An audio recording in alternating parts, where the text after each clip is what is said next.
আজকে রাজস্থান রয়্যালসের বিরুদ্ধে নিজেদের প্রথম ম্যাচ খেলতে নামবে চেন্নাই সুপার কিংস। তার আগে পরপর চোটের খবর পাওয়া যাচ্ছে চেন্নাই শিবিরে। মহেন্দ্র সিংহ ধোনির পর ডেভল্ট ব্রেভিস, পরপর চেন্নাই সুপার কিংসের ক্রিকেটারেরা চোট পাচ্ছেন। সোমবার রাজস্থান রয়্যালসের বিরুদ্ধে নিজেদের প্রথম ম্যাচ খেলতে নামবে চেন্নাই সুপার কিংস। তার আগে সমস্যায় তারা। ধোনির পর এবার ব্রেভিসও চোট পেয়েছেন। রেভ স্পোর্টস জানিয়েছে ব্রেভিসের পেশিতে টান লেগেছে, ফলে চেন্নাইয়ের প্রথম ২-৩টি ম্যাচে খেলতে পারবেন না তিনি। গতবার মরশুমের মাঝপথে ব্রেভিসকে সই করিয়েছিল চেন্নাই। বাকি মরশুমে ভালো খেলেছিলেন তিনি, সেই কারণে এবার তাকে ধরে রেখেছে চেন্নাই। কিন্তু প্রথম কয়েকটি ম্যাচে তাকে পাওয়া যাবে না।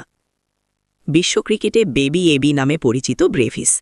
তার ব্যাট করার ধরন অনেকটা দক্ষিণ আফ্রিকার প্রাক্তন অধিনায়ক এবি ডিভিলিয়ার্সের মতো। মাঠের চারদিকে বড় শট মারতে পারেন, সেই কারণে ডিভিলিয়ার্সের সঙ্গে তুলনা করে বেবি এবি বলে ডাকা হয় তাকে। এবারের আইপিএলে চেন্নাই ভরসা করেছিল ব্রেভিসের ওপর, কিন্তু শুরুতে পাওয়া যাবে না তাকে। আইপিএল শুরুর আগেই পায়ের পেশিতে চোট পেয়েছেন মহেন্দ্র সিংহ ধোনি, ফলে আপাতত বেশ কিছুদিন মাঠের বাইরে থাকতে হবে তাকে। প্রথমে জানা গিয়েছিল ২ সপ্তাহ মাঠে নামতে পারবেন না মহেন্দ্র সিংহ ধোনি, অর্থাৎ আইপিএলের প্রথম ৪ ম্যাচে পাওয়া যাবে না তাকে।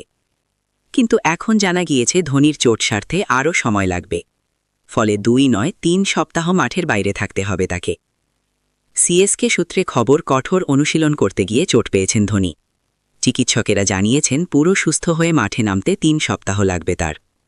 সাধারণত পায়ের পেশিতে চোট লাগলে ২ সপ্তাহে সুস্থ হওয়া যায়, কিন্তু ধোনির আগে থেকেই পায়ে সমস্যা রয়েছে। তার হাঁটুতে অস্ত্রোপচার হয়েছে, ফলে পুরো সুস্থ হতে আরও বেশি সময় লাগবে তার। এপ্রিলের শেষ সপ্তাহে ধোনি আবার খেলতে পারবেন বলে জানা গিয়েছে। তার অর্থ চেন্নাই সুপার কিংসের প্রথম ৬টি ম্যাচে পাওয়া যাবে না তাকে। চেন্নাইয়ের এই আধিকারিক বলেছেন, ধোনির না থাকা আমাদের দলের কাছে বড় ধাক্কা, কিন্তু আমাদের সেটা মেনে এগোতে হবে। ৩০ মার্চ চেন্নাইয়ের প্রথম ম্যাচ, প্রতিপক্ষ রাজস্থান রয়্যালস, কিন্তু সেই ম্যাচ খেলতে গুয়াহাটি যায়নি ধোনি। একটি সূত্র বলেছে ধোনি আপাতত বিশ্রাম নিচ্ছেন, ওর ওপর আমরা চাপ দিচ্ছি না। আমরা চাই যত তাড়াতাড়ি সম্ভব উনি সুস্থ হয়ে মাঠে ফিরুন। চেন্নাইয়ের দ্বিতীয় ম্যাচ ৩ এপ্রিল পাঞ্জাব কিংসের বিরুদ্ধে। চেন্নাইয়ের তৃতীয় প্রতিপক্ষ রয়্যাল চ্যালেঞ্জার্স বেঙ্গালুরু। এই match ৫ April.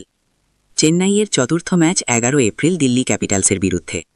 ১৪ April Kolkata night Riders ও ১৮ এপ্রিল সানরাইজার্স হায়দ্রাবাদের বিরুদ্ধে খেলবে তারা। এই ৬ ম্যাচে ধোনি খেলতে পারবেন না। ৩০ এপ্রিল মুম্বাই ইন্ডিয়ান্সের বিরুদ্ধে খেলার আগে ধোনি সুস্থ হয়ে উঠবেন বলে আশা করছেন চিকিৎসকেরা।